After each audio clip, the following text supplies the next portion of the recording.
అందరికీ నమస్కారం. Welcome to I dream. నేను మీ ఝాన్సీ. ప్రతి నెల కూడా మీకోసం ఎన్నో ఆయుర్వేద చిట్కాలు మీకు అందిస్తున్నాం. ఈరోజు కూడా వంటింటి చిట్కాలకు కేర్ ఆఫ్ అడ్రస్ అయిన చిట్టిబొట్ల మధుసూదన్ శర్మ గారు మనతో ఉన్నారు. నరాల బలహీనత ఈ వ్యాధి గురించి కొన్ని వందల వీడియోస్ యూట్యూబ్లో ఉంటున్నాయి. నరాల బలహీనత సమస్యతో చాలామంది బాధపడుతున్నారు. దానికి ఇంట్లోనే చక్కగా చేసుకోవాల్సిన రెమెడీస్ ఏంటో ఈరోజు తెలుసుకుందాం. నమస్తే సార్. నమస్తే. ఎలా ఉన్నారు సార్?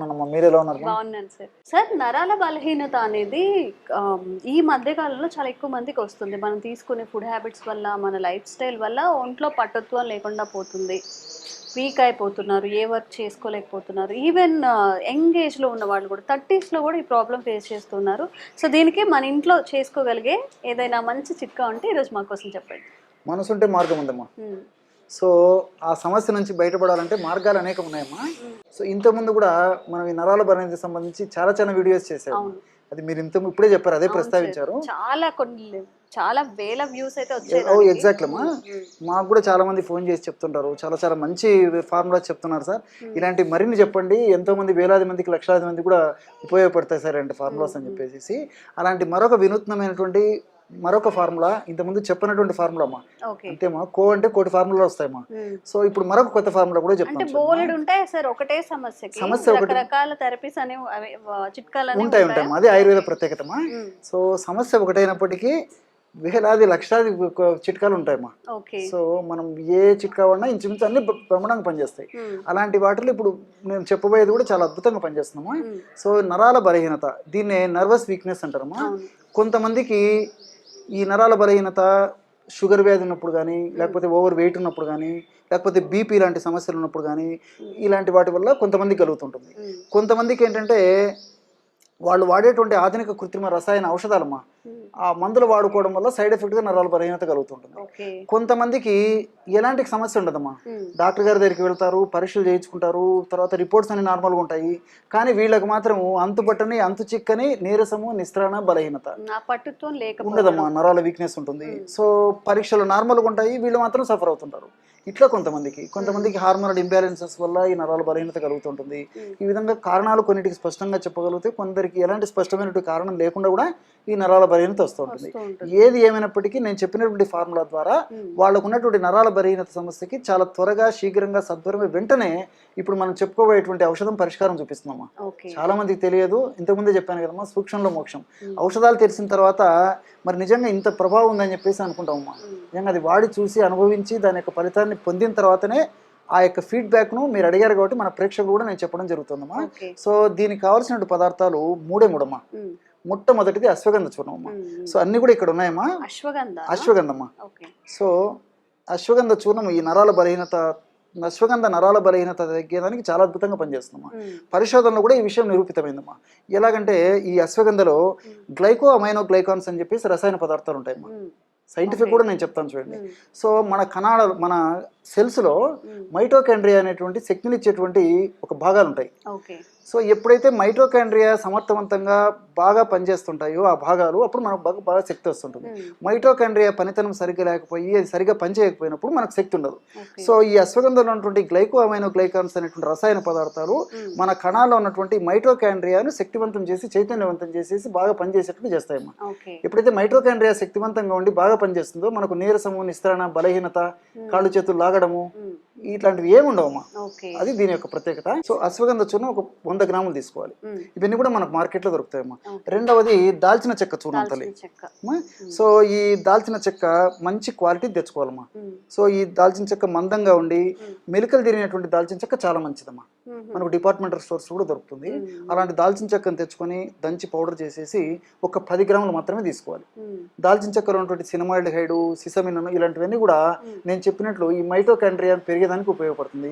అదేవిధంగా బ్లడ్ సర్క్యులేషన్కి ఉపయోగపడుతుంది, నరాలకు శక్తివంతం చేసేందుకు ఉపయోగపడుతుంది అమ్మా, ఉన్నటువంటి వ్యాధులు తగ్గించేందుకు ఉపయోగపడుతుంది. దాల్చిన చెక్క కూడా చాలా వాటికి వాడుతుంటారు అమ్మా. సో ఈ దాల్చిన చెక్క పొడి ఒక 10 గ్రాములు వాడితే సరిపోతుంది. మూడవ పదార్థంగా జాజికాయలమ్మా. జాజికాయలు చాలా సువాసన భరితంగా ఉంటాయమ్మా. ఆహార పదార్థాల వంటకాల తయారీలో సువాసన ద్రవ్యంగా కూడా ఈ జాజికాయని వాడుతుంటారు, కిల్లీలలో జాజికాయని వాడుతుంటారు. సో దీని పేరే మెరిస్టికా ఫ్రాగ్రెన్స్ అమ్మా. సో అన్య భాషలో ఫ్రాగ్రాన్ అంటే సువాసన అనేటువంటి అర్థం. సువాసన భరితమైనటువంటి ఔషధ గుణాలు ప్రకృతి మాత నిక్షిప్తీకరించి మనకు ప్రసాదించడం చేత దీన్ని మెరిస్టికా ఫ్రాగ్రెన్స్ అని చెప్పేసి కూడా ఫారిన్ వాళ్ళు కూడా చెప్పడం జరిగింది. ఇది దీని యొక్క ప్రత్యేకత. ఇది కూడా ఈ నరాలను శక్తివంతం చేసి చైతన్యవంతం చేసి నీరసం నిత్రాణ బలహీనత లేకుండా చేసేందుకు బడలిక లేకుండా చేసేందుకు చాలా అద్భుతంగా పనిచేస్తుందమ్మా. అంతేమ్మా, కేవలం 3 పదార్థాలు. ఈ యొక్క జాజికాయ పొడి కూడా 10 గ్రాములు. ఈ 3 ఈక్వల్ క్వాంటిటీస్ కదా సార్? జాజికాయ, దాల్చిన చెక్క 10 ఎగ్జాక్ట్లీ ఈ క్వాంటిటీ 100 గ్రామ్స్ అమ్మా. 100 గ్రామ్స్ కి 10 గ్రామ్స్ మాత్రమే తీసుకోవాలి. ఎగ్జాక్ట్లీ అమ్మా, ఎగ్జాక్ట్లీ. అశ్వగంధ మెయిన్ రోల్ అమ్మా. అందుకే దాని గురించి నేను ఫస్ట్ స్ట్రెస్ చేసి చెప్పాను. సో ఈ 3 పదార్థాలు కలపడం వల్ల బ్రహ్మాండమైనటువంటి ఔషధము వీక్నెస్ తగ్గించడానికి రెడీ అయిపోయింది. ఏ కారణాల వల్ల బలహీనత వచ్చినప్పటికీ ఇప్పుడు మనం చెప్పినటువంటి ఔషధం చాలా అద్భుతంగా గన్ షాట్ గా శీఘ్రంగా సత్వరమే పనిచేస్తుంది. అందులో ఔషధ గుణాలు ప్రకృతి మాత ఆ విధంగా నిక్షిప్తీకరించడం జరిగింది. సో ఈ విధంగా తయారు చేసుకున్నటువంటి ఔషధాన్ని ఒక గాజు సీసాలో నిల్వ ఉంచుకొని రోజు ఒక్కసారి, దీనికి టైం అంటూ లేదమ్మా, ఉదయం తీసుకోవచ్చు, సాయంత్రం తీసుకోవచ్చు, రాత్రి తీసుకోవచ్చు, ఏదో ఒక టైంలో ఒక 100 ml గోరువెచ్చని పాలల్లో 1/2 టీ స్పూన్ యొక్క పౌడర్ కలిపి తీసుకోవచ్చు. లేకపోతే అది సాధ్యం కాదు, కొంతమంది పాలు వాడుకోరు, అలాంటప్పుడు వాటర్లో కలుపుకొని తీసుకోవచ్చు. కొంతమందికి టేస్ట్ ఉండాలంటారు, అలాంటి వాళ్ళు పాలతో తేనెతో తీసుకోవచ్చు. కాబట్టి ఏ పద్ధతులు తీసుకున్నప్పటికీ దీంట్లో ఔషధ గుణాలు మాత్రం చాలా అద్భుతంగా పనిచేస్తాయి. అది యొక్క ఔషధ యొక్క ప్రత్యేకత. ఎలా తీసుకోవాలి సార్? క్వాంటిటీ డైలీ తీసుకోవాలా, డే బై డే? డైలీ తీసుకుంటే మంచిదమ్మా. కాబట్టి కొన్నాళ్ళ పాటు డైలీ తీసుకొని కనీసం ఒక 1 month కానీ 40 days కానీ ఒక మండలం తర్వాత అవసరాన్ని బట్టేసేసి వారంలో 2 సార్లు కానీ, వారంలో 3 సార్లు కానీ, వారంలో 1 సారి కానీ పరిస్థితిని బట్టి తీసుకుంటుంటే సరిపోతుంది. అయితే మనకి అన్ని కూడా విరివిగా దొరుకుతాయి. ఒక్క అశ్వగంధానే మనం ఎక్కువగా ఇంట్లో యూజ్ చేయము, బట్ ఇవి ఏదైనా ఆయుర్వేదిక్ స్టోర్స్ లో దొరుకుతాయి కదా సార్? దొరుకుతుంది. ఇంకోటి కూడా ఇక్కడ మనం మరొక విషయం కూడా తెలుసుకోవాలమ్మా. ఈ అశ్వగంధ చూర్ణం కూడా సర్వసాధారణంగా దాదాపు 70-80% కంపెనీ వాళ్ళు కూడా ఏంటంటే ఈ ఎండిపోయినటువంటి అశ్వగంధ వేర్లని వెండించేసి పౌడర్ చేసి విక్రయిస్తుంటారమ్మా. కానీ కొన్ని కంపెనీల వాళ్ళు మాత్రం దీన్ని శుద్ధి కూడా చేసి అమ్ముతుంటారమ్మా. అంటే అశ్వగంధ శుద్ధి అని చెప్పేసి అంటారు. ఈ అశ్వగంధ వేర్లని 5 సార్ల నుంచి 7 సార్ల వరకు ఆవు పాలతో బాగా ఉడికిస్తారమ్మా. ఆవు పాలతో ఉడికించేసేసి ఎండబెట్టేసి పౌడర్ చిత్తగా తయారు చేసినటువంటి పద్ధతులు అయితే మరింత సత్వరం, మరింత శీఘ్రంగా, మరింత శక్తివంతంగా పనిచేస్తున్నామా. ఇంకా చాలా బాగుంటాయమ్మా. సో అందుబాటులో ఉండి ఆ విధంగా సేకరించుకోగలిగితే ఆవు పాలతో శుద్ధి చేసినటువంటి అశ్వగంధ చూర్ణాన్ని ఈ ఫార్ములాలో వాడుకోగలిగితే మంచిది. మరి అందరికీ సాధ్యం కాకపోవచ్చు కదమ్మా. సో మనకు స్టాండర్డ్ కంపెనీ వాళ్ళు తయారు చేసేటువంటి ఏ అశ్వగంధ చూర్ణమైనా పనిచేస్తుంది, ఇబ్బంది.